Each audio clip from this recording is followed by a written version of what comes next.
हम एक खास पोस्ट की बात करें, इसका नाम है डीएसपी यानी कि डेप्यूटी सुपरिटेंडेंट ऑफ पुलिस की अगर हम बात करें तो उसमें कुछ फिजिकल स्टैंडर्ड भी आपको क्वालिफाई करने होते हैं। जैसे कि जनरल कैटेगरी की अगर हम बात करें तो मेल कैंडिडेट की बात करें तो उसकी हाइट कम से कम 167.7 सेंटीमीटर होनी चाहिए। वुमेन्स के केस में 152 सेंटीमीटर। जनरल कैंडिडेट की बात करें तो मान के चलिए कि आपका प्री हो जाएगा, अर्थात ये हो गया आपका 105 सवाल अगर आपके ठीक है नेगेटिव के बाद, it means you are safe.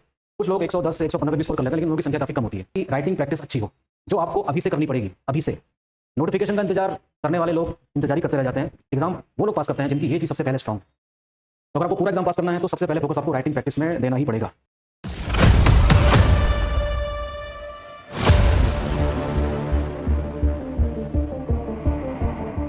Hello friends, welcome to our YouTube platform AMIS study circle. तो जैसा कि आप लोग जानते ही हैं कि पिछले दिनों उत्तराखंड लोक सेवा आयोग की तरफ से एक नोटिफिकेशन आया था और उन्होंने अपना कैलेंडर भी जारी किया था कि इस साल अक्टूबर के महीने में उत्तराखंड PCS जो अपर PCS है उसका प्री एग्ज़ाम कराया जाएगा। फिलहाल उसकी नोटिफिकेशन अभी तक तो नहीं आई है। फिर भी अगर हम नोटिफिकेशन का इंतज़ार करेंगे तो उसमें होगा टाइम वेस्ट। बेहतर है कि अपनी तैयारी आप जारी रखिए। Right, the first thing first is what, let's discuss कि उत्तराखंड PCS का जो एग्ज़ाम है वो है क्या और उसमें क्या क्या चीज़ें होती हैं। तो आप जानते ही हैं कि स्टेट लेवल का एग्ज़ाम उत्तराखंड का UK PSC करवाती है, उत्तराखंड लोक सेवा आयोग। और 3 स्टेजेस होती हैं, प्री मेंस और इंटरव्यू की। प्रीलिम्स होता है ऑब्जेक्टिव, 2 पेपर होते हैं GS1 और GS2 जिसको हम CSET कहते हैं। मेन वाला एग्ज़ाम होता है 1500 मार्क्स का, इंटरव्यू होता है 150 मार्क्स का। तो इस तरीके से टोटल जो मार्क्स हैं मेंस के वो हैं 1650, 1650 mains plus interview both. Vacancies की अगर हम बात करें तो वेरी करती रहती हैं, लेकिन अगर हम तुलना करें UP PCS से तो यहाँ पर वैकेंसीज़ काफ़ी कम रहती हैं। लेकिन इसके बावजूद भी आप एग्ज़ाम की तैयारी जारी रख सकते हैं। ठीक है, वैकेंसी से कोई फ़र्क नहीं पड़ता, एग्ज़ाम समय से होना चाहिए। एलिजिबिलिटी क्राइटेरिया जो है वो आप जानते ही हैं कि ग्रेजुएट होना चाहिए किसी व्यक्ति को, किसी भी स्ट्रीम में, चाहे BA BSc BCom BTech MBBS, अलग अलग तमाम क्षेत्र से यहाँ पर स्टूडेंट्स अपना भाग्य आजमाते हैं। राइट, लेकिन कुछ पोस्ट ऐसी होती हैं जिसमें स्पेशलाइज्ड क्वालिफिकेशन मांगी जाती है और वो रहे ये। कुछ टेक्निकल और प्रोफेशनल पोस्ट भी होती हैं जो आपके नोटिफिकेशन में दी रहती हैं। जैसे कि मान लीजिए कि किसी ने स्टैटिस्टिक्स और मैथमेटिकल स्टैटिस्टिक्स की डिग्री है उसके पास, तो कुछ सर्टेन पोस्ट होगी जिसको सिर्फ उसी को ही दाखिला मिलेगा। ठीक है, इसी तरीके से संस्कृत लैंग्वेज में किसी की डिग्री है, अगर वो सोशोलॉजी और साइकोलॉजी में अगर वो PG है तब उसके लिए मेरिट थोड़ी सी अलग बनती है। राइट, तो इस चीज़ के बारे में भी आपको पता ही होगा। तो ये कुछ स्पेशलाइज्ड वैकेंसीज भी होती हैं जो आपको नोटिफिकेशन में देखने को मिलेंगी। राइट, अच्छा, age limit and relaxation norms. General candidate की अगर हम बात करें 21 साल कम से कम होनी चाहिए और 42 वर्ष तक आप एग्ज़ाम में बैठ सकते हैं। नोटिफिकेशन जब जारी करी जाएगी तो जिस ईयर से एज का डिटर्मिनेशन होगा वो उसमें दिया जाएगा। संभवतः वो 2005 से लेकर 1984 के बीच में होगा। SC ST OBC और फिजिकली जो हैंडीकैप्ड हैं उन सब के लिए अलग अलग, और EWS वाले जो स्टूडेंट्स हैं उनको भी accordingly as per the norms, as per the law, संविधान के अनुसार जो जो उनको मिलेगा वो सब दी जाएंगी। किसी को 5 साल का है, किसी को 3 साल का है, कुछ इस तरीके से। ठीक है, अच्छा, अगर हम एक खास पोस्ट की बात करें, इसका नाम है DSP यानी कि डेप्यूटी सुपरिटेंडेंट ऑफ पुलिस की अगर हम बात करें तो उसमें कुछ फिजिकल स्टैंडर्ड भी आपको क्वालिफाई करने होते हैं। जैसे कि जनरल कैटेगरी अगर हम बात करें तो मेल कैंडिडेट की बात करें तो उसकी हाइट कम से कम 167.7 सेंटीमीटर होनी चाहिए। वुमेन्स के केस में 152 सेंटीमीटर है। इस तरीके से कुछ रिलैक्सेशन शेड्यूल टाइप के लोगों को भी है और हिली रीजन्स के लिए भी है। ठीक है, चेस्ट मेजरमेंट ये सब चीज़ें इसमें दी गई हैं। ठीक है, ये सारी बातें आपको दिखाई देंगी नोटिफिकेशन में। ठीक है, फिलहाल नोटिफिकेशन का इंतजार मत करिए, पढ़ाई जारी रखिए। ओके, तो हम लोग यहाँ से शुरुआत कर रहे हैं इंट्रोडक्शन से, और आने वाले दिनों में आपको UK PSC से रिलेटेड सभी जानकारी दी जाएंगी, सब्जेक्ट वाइज, टॉपिक वाइज। और विस्तृत जानकारी के लिए अगर आपको एग्जाम पास करना ही है तो आपको डाउनलोड करना पड़ेगा हमारा ऐप एम स्टडी सर्किल। आने वाले वीडियोस में मैं आपको बताऊंगा कि किस तरीके से ऐप डाउनलोड करना है और कहाँ पर जाकर आप हमारा कोर्स परचेज कर सकते हैं। राइट, कुछ कंडीशंस हैं, primary conditions, only to the candidate domiciled in Uttarakhand as per the prevailing Uttarakhand state government orders. तो ये भी नोटिफिकेशन में दिया रहेगा। जब नोटिफिकेशन आएगी तो उसको सही ढंग से पढ़ना है। 10% EWS यानी कि इकोनॉमिक वीकर सेक्शंस के लिए रिजर्वेशन भी है, हॉरिजॉन्टल रिजर्वेशन भी है महिलाओं के लिए 30% का, आपको पता ही है। ओके, सिलेक्शन प्रोसेस के बारे में बात अगर हम करें तो 3 स्टेजेस हैं, प्री एग्जाम, 2 पेपर होते हैं एक ही दिन में। पहली मीटिंग में GS1 होता है, दूसरी मीटिंग में GS2 होता है। GS2 क्वालिफाइंग होता है। मेंस एग्जाम में वही लोग बैठेंगे जो प्री एग्ज़ाम पास कर चुके होते हैं, जो 1500 मार्क्स का है, और सारे पेपर कंपलसरी होते हैं। और इंटरव्यू स्टेज में आपको 150 मार्क्स का होगा वो, ठीक है, ये आप जान रहे हैं। प्रीलिम्स एग्जाम की अगर हम पैटर्न की बात करें तो 2 पेपर हैं, GS1 और GS2। GS1 पे डिसाइड होगी आपकी मेरिट, 150 मार्क्स का है और नेगेटिव मार्किंग भी होती है 0.25। ओके, इनकरेक्ट आंसर, ये सारी बातें आपको पता हैं, राइट। और जबकि पेपर 2 में आपको सिर्फ 33% मार्क्स स्कोर करना है, क्वालिफाइंग है नेचर में, ठीक है, तो बहुत ज़्यादा परेशान होने की जरूरत नहीं है पेपर 2 के लिए। थोड़ी सी मेहनत करने में आपको ये आसानी से क्लियर हो सकता है, राइट। मेरिट बनेगी किस पर? फर्स्ट पेपर पर। जैसे मान लीजिए कि 150 क्वेश्चन है पहले पेपर में, तो अक्सर बच्चे सवाल पूछते हैं कि सर कितने क्वेश्चन ठीक हो जाएं कि हमारा प्री क्लियर हो जाए, बशर्ते हमारा GS2 क्लियर है। तो देखिए, इसकी कोई फिक्स मेरिट नहीं है। ये कोई ज़रूरी नहीं है कि पिछले साल या पिछले एग्जाम में जो मेरिट गई है वही मेरिट इस बार के एग्जाम में भी जाए, ये कोई ज़रूरी नहीं है। तो बेंचमार्क क्या रखा जाए जिससे कि ये मान के हम चलें कि हमारा प्री क्लियर होगा ही? तो 70% अगर आप स्कोर कर रहे हैं, जनरल कैंडिडेट की बात कर रहा हूँ, तो मान के चलिए कि आपका प्री हो जाएगा, अर्थात ये हो गया आपका 105 सवाल अगर आपके ठीक हैं नेगेटिव के बाद, it means you are safe. कुछ लोग 110 से 115 तक भी स्कोर कर लेते हैं, लेकिन उन लोगों की संख्या काफ़ी कम होती है। फिर भी अगर ये मान के चल रहे हैं कि हमें इतना करना ही है हर हाल में, तो आप मान के चले कि आप मेंस लिखेंगे। इसको आप थोड़ा ध्यान दीजिएगा कि हर हाल में आपको 100+ स्कोर करना ही है, तभी आप उम्मीद करिएगा कि आपका मेरिट में नाम आएगा।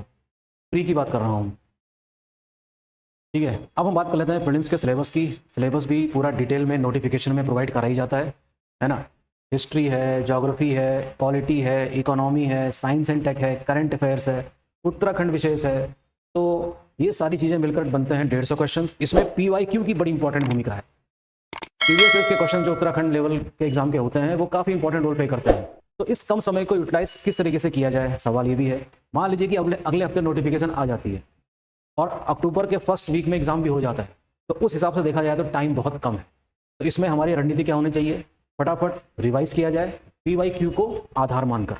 PYQ को आधार मानकर भी सिलेबस पूरा किया जा सकता है इस कम बचे हुए समय में, जिसके लिए हम आपकी पूरी हेल्प करेंगे, ठीक।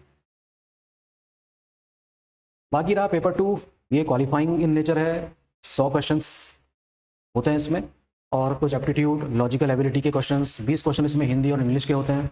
तो इसके लिए मैं मान के चल रहा हूँ कि आपको बहुत ज़्यादा परेशान होने की ज़रूरत नहीं है, ये आप आसानी से भी कर सकते हैं। मैथमेटिक्स हाई स्कूल लेवल की होती है, रीजनिंग भी आप देख ही सकते हैं कि अपने प्रीवियस ईयर के पेपर अगर आप देखें हैं तो आसानी से पेपर 2 को क्रैक किया जा सकता है, ठीक है। मेंस एग्ज़ाम असली एग्ज़ाम है, ठीक है। ये रही पूरी स्कीम, और ये एग्ज़ाम चलता है 4 दिन, ठीक है। 1500 मार्क्स का पेपर होता है और टोटल लगते हैं इसमें 4 दिन। फर्स्ट डे में होगा ये, पहली मीटिंग में जनरल हिंदी, दूसरी मीटिंग में ऐसे 3-3 घंटे के होते हैं और ये सारे मार्क्स जुड़ेंगे। फर्स्ट डे में होगा ये। सेकंड डे में होगा फर्स्ट मीटिंग में GS का और पेपर 2 GS2 का। तो टोटल नंबर ऑफ पेपर्स कितने हो गए? 4। फिर आते हैं तीसरे दिन भी यही होगा, GS का 3 और GS का 4, अलग अलग मीटिंग में 3 आवर्स ईच, ठीक है। और चौथे दिन उत्तराखंड स्पेशल GS4 और GS5। तो इस तरीके से 1 2 3 4 4 दिन में आपका मेंस पूरा होगा, जो कि बहुत ही इंटेंसिव होता है। इसमें सबसे खास बात यह है कि अगर आपकी राइटिंग प्रैक्टिस ठीक ठाक है, राइटिंग प्रैक्टिस का ही खेल है, प्रीलिम्स बहुत बड़ी बाधा नहीं है देखा जाए तो। अगर आपको पूरा एग्जाम पास करना है तो सिर्फ प्री से क्या होगा, आपको तो मेंस एग्जाम पास करना है ना। तो इसलिए आपको अभी से राइटिंग की प्रैक्टिस करनी चाहिए। आपको आंसर राइटिंग की प्रैक्टिस लगातार करती रहनी चाहिए। कम से कम 2 घंटे रोज कुछ ना कुछ लिखिए। PYQ को आधार मानकर लिखिए। PYQ सिर्फ प्री के ही नहीं होते हैं, मेंस के भी होते हैं, ठीक है। 200 वर्ड्स में लिखिए, 150 वर्ड्स में लिखिए जरूर, ताकि जब रियल एग्जाम हो एग्जामिनेशन हॉल के अंदर तो आपका 3 घंटे में पेपर पूरा होना चाहिए। दूसरी बात, उत्तराखंड के मेंस के एग्जाम में UP PCS से थोड़ी बात अलग है। यहाँ पर आपको टोटल 20 नहीं 25 क्वेश्चन लिखने होते हैं 3 घंटे में। तो ये कि जो कि एक चैलेंज है। तो ये चैलेंज तभी पूरा हो सकेगा जब आपकी राइटिंग प्रैक्टिस अच्छी हो, जो आपको अभी से करनी पड़ेगी, अभी से। नोटिफिकेशन का इंतजार करने वाले लोग इंतजार ही करते रह जाते हैं। एग्ज़ाम वो लोग पास करते हैं जिनकी ये चीज़ सबसे पहले स्ट्रांग। तो अगर आपको पूरा एग्जाम पास करना है तो सबसे पहले फोकस आपको राइटिंग प्रैक्टिस में देना ही पड़ेगा। ठीक है, इस साल एग्जाम हुआ था 27 अप्रैल से लेकर 30 अप्रैल के बीच में। उस पेपर को उठाइए और आंसर लिखना शुरू करिए एग्जाम कंडीशन में। AMIS स्टडी सर्किल में राइटिंग प्रैक्टिस भी करवाई जाती है। अगर किसी को सेक्शन वाइज टेस्ट भी चाहिए तो भी वो क्या कर सकता है, यहाँ पर बैठ के हॉल के अंदर लिख सकता है। ठीक वैसे ही जैसे कि एग्जामिनेशन हॉल के अंदर आप एग्जाम दे रहे होते हैं। तो इस चीज़ पे सबसे अधिक फोकस करना होगा आपको, राइटिंग प्रैक्टिस पे। आप इसी साल का पेपर देखिए ना, जो 27 अप्रैल से 30 अप्रैल के बीच में हुआ था। सारे पेपर्स आपको मिल जाएंगे वेबसाइट में। ठीक है, 1500 मार्क्स का है और फिर इसके आधार पर बुलाया जाएगा आपको इंटरव्यू के लिए, जो कि 150 मार्क्स का है। ये दोनों मार्क्स क्या हैं, जुड़ते हैं और यहीं से होती है रैंक डिसाइड कि आपको कितने कौन सी रैंक मिलेगी। आप SDM बनेंगे, DSP बनेंगे, कर अधिकारी बनेंगे, फाइनेंस ऑफिसर बनेंगे, तमाम तरह की पोस्ट इसमें होती है। ठीक है, मेंस की अगर हम सिलेबस की बात करें तो GS 1 में देखिए Indian heritage, culture, history, geography, इन सबसे मिलकर क्वेश्चंस आते हैं। सबसे बेहतरीन एग्जांपल क्या है मैंने बताया आपको अभी। इस साल का पेपर देखिए। GS 2 में उसी दिन होगा, एक ही दिन में होता है, governance, polity, social justice and international relation. काफ़ी चैलेंजिंग है। चैलेंजिंग ये नहीं कि आपको पढ़ के समझ में नहीं आएगा, चैलेंजिंग ये है कि 3 घंटे में क्या चीज़ें पूरी हो पाएंगी, 3 घंटे में क्या पेपर पूरा हो पाएगा। तो इसमें हमें थोड़ा सा राइटिंग का भी ध्यान देना है। राइटिंग ऐसी लिखी होनी चाहिए कि पढ़ने वाले को पढ़ के समझ में आ जाए एक ही बार में, उसको मेहनत ना करनी पड़े। तो इस तरीके से राइटिंग प्रैक्टिस ही एक ऐसा उपाय है जिससे आप एग्जाम पास कर सकते हैं, और कोई उपाय नहीं है। ध्यान दीजिएगा इस बात पे। GS 3 जो है, GS का पेपर 3 जो है वो इकोनॉमी, साइंस एंड टेक और एनवायरनमेंट और सिक्योरिटी से है। ये सिलेबस हूबहू UPPCS और UPSC से उठाया गया है। चैलेंजिंग है, बिल्कुल भी इग्नोर नहीं किया जा सकता। हो सके तो राइटिंग प्रैक्टिस आज ही से शुरू करिए। और अच्छी बात ये होती है कि अगर आप मेंस की तैयारी साथ लेकर चल रहे हो तो प्रीलिम्स आपका नहीं रुकता। सबसे बड़ी खास बात ये, ठीक है। जैसे कि ये सारे टॉपिक्स देख रहे हैं आप, governance, transparency, welfare schemes and social sector, इसमें गवर्नमेंट के स्कीम्स की बहुत भूमिका है। वहाँ से प्री में भी क्वेश्चन आते हैं और मेंस में भी आते हैं।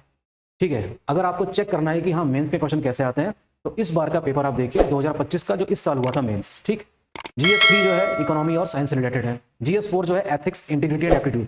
ये सारा जो सिलेबस है आपको UPSC का भी हूबहू ऐसे ही दिखाई पड़ेगा। ठीक है, अब कौन सी चीज़ ऐसी है जो GS में उत्तराखंड मेंस का अलग करती है UPSC से और UP से? UP के केस में UP स्पेशल आएगा, उत्तराखंड के केस में उत्तराखंड स्पेशल आएगा। और जो लोग पहली बार पढ़ने जा रहे हैं, यकीन मानिए आपको बहुत ज़्यादा टाइम लगेगा इन सब चीज़ों को समझने में। मैं अगर थोड़ा सा जूम करूँ इसको, पेपर 1 को, GS उत्तराखंड का जो मेंस है वो ये रहा। Knowledge of Uttarakhand 200 marks. इसमें देखिए क्या क्या है, हिस्ट्री है, कल्चर है, पॉलिटी है और एडमिनिस्ट्रेटिव स्ट्रक्चर है उत्तराखंड का। ठीक है, इसमें प्राचीन उत्तराखंड, मध्यकालीन उत्तराखंड, आधुनिक फ्रीडम मूवमेंट में उत्तराखंड में क्या भूमिका रही, society and tradition, polity and administration, governance. ठीक है, RTI, RTE, right to service, good governance, इन सब चीज़ों के बारे में कवर किया गया है GS 5 में। कहाँ मिलेगा आपको? इस बार के पेपर में लिख सकते हैं। नॉलेज ऑफ उत्तराखंड का जो दूसरा पेपर है उसमें आएगी geography, economy, development and disaster management. ये सारे टॉपिक्स में दिए हैं और किस तरीके से क्वेश्चन इस बार पूछे गए थे, आप चाहें तो इस बार का पेपर देख सकते हैं। ओके, जाहिर सी बात है, TCS बनना है तो आपको ये सारी तैयारी मुकम्मल रखनी पड़ेगी, राइट। अच्छा, उत्तराखंड PCS हो, चाहे UP PCS हो, चाहे UPSC हो, फीस बहुत ज़्यादा नहीं है इसकी, बहुत ही नॉमिनल सी फीस है।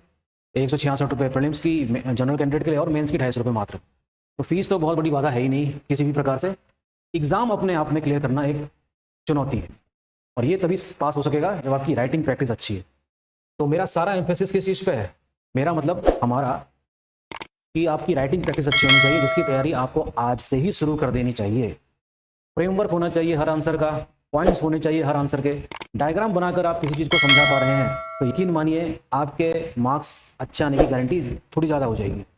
डायग्राम बनाने का स्कोप वैसे हर जगह नहीं है, ज्योग्राफी में है, लेकिन आप फ्लो चार्ट के जरिए चीज़ों को समझा सकते हैं स्मार्टली तरीके से, राइट। तो इस चीज़ का ध्यान रखिए और प्रैक्टिस जारी रखिए। अभी भी नोटिफिकेशन का इंतजार करने की आवश्यकता नहीं है अगर आपको एग्जाम पूरा पास करना है, राइट। बने रहिए AMIS स्टडी सर्किल के साथ और हम और आप मिलकर पास करेंगे उत्तराखंड PCS का एग्जाम। Thank you.